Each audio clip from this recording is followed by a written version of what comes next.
Castlevania, is it Nocturne? Because I kept on calling it Requiem. And then I realized it wasn't Castlevania Requiem. Castlevania Requiem is the collection on PS4 that has Rondo of Blood and Symphony of the Night in it. And I actually, come to think of it, if that was the case, calling this show Castlevania Requiem might have been a good marketing idea, Konami, but I'm pretty sure it's Nocturne. Castlevania Nocturne? Like 80% sure of that. Anyways, I watched it all. I thought there were some cool things in it, but I really just don't understand why they threw as many characters into the show as they did. Because it's odd. It's actually strange that they would do Rondo of Blood, which has two protagonists. It has Maria and Richter. And it would have been so easy to make a more focused and honestly more engaging show if you just focused on those two characters and had the whole first season be Rondo of Blood. Have Shaft in it as like the sorcerer who resurrects Dracula. Have Dracula in it. Have him be defeated, because you can do that in Rondo of Blood, just sort of like you did in Castlevania Season 2. And make the whole thing that in Symphony of the Night, he's come back. Because that is when Richter, as a grown man, which we'll assume will be maybe not happening in Season 2. Because I guess what they're going to do is have Rondo of Blood make it so that there's this new antagonist who was not the woman I thought it was going to be by the end of the second episode, because it seemed like they were like, yeah, no, I've been the vampire messiah all along. It wasn't her.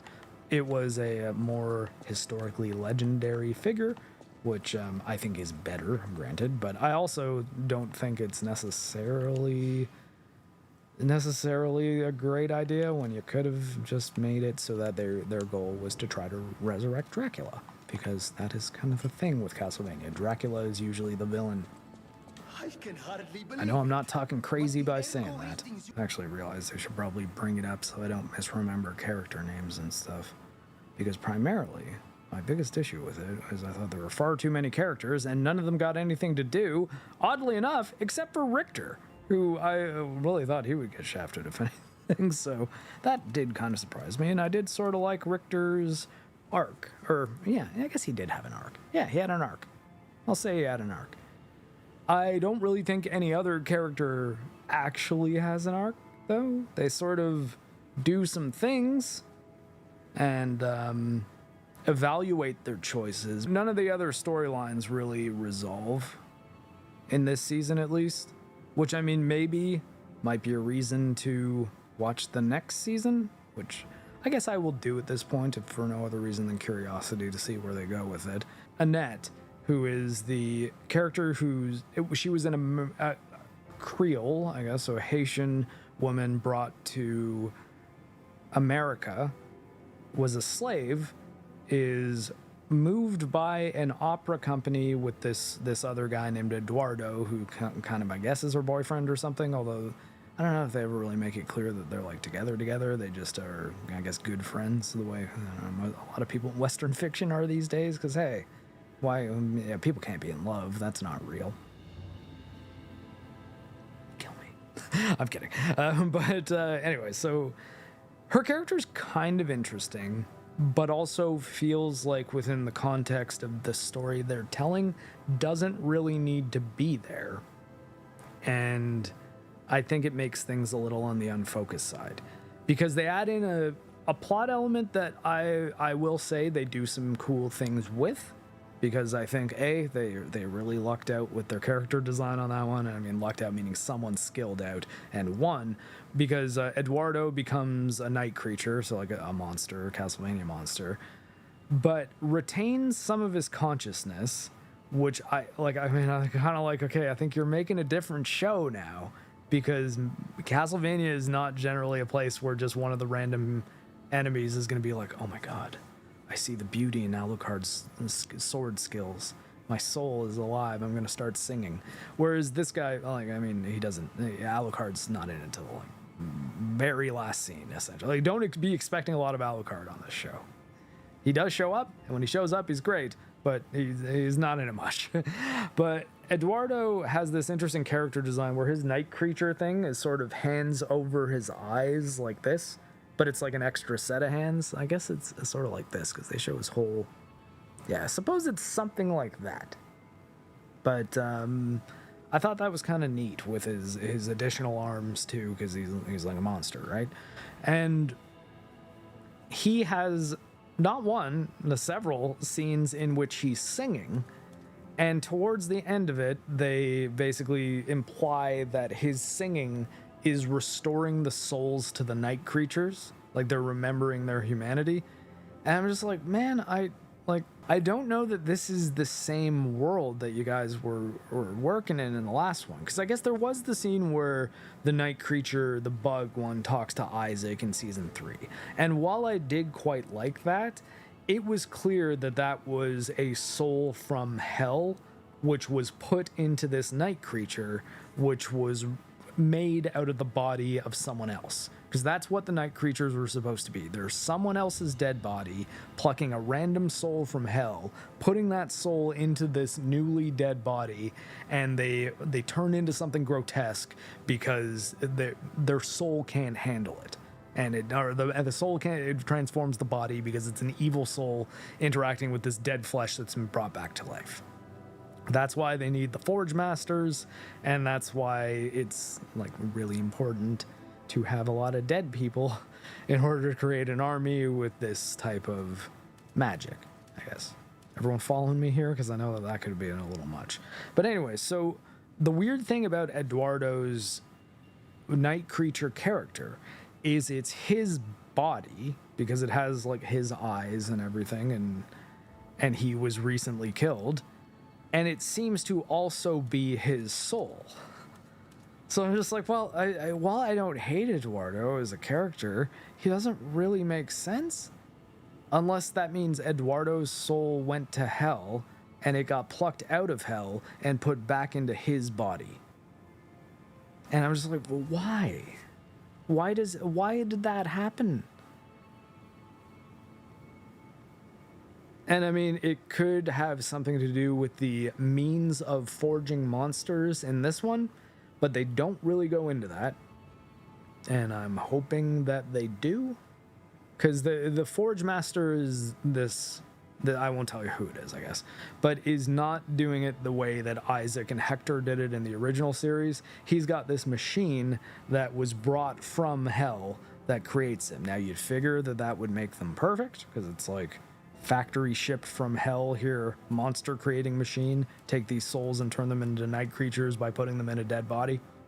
You know, makes sense to me, I guess, like to an extent.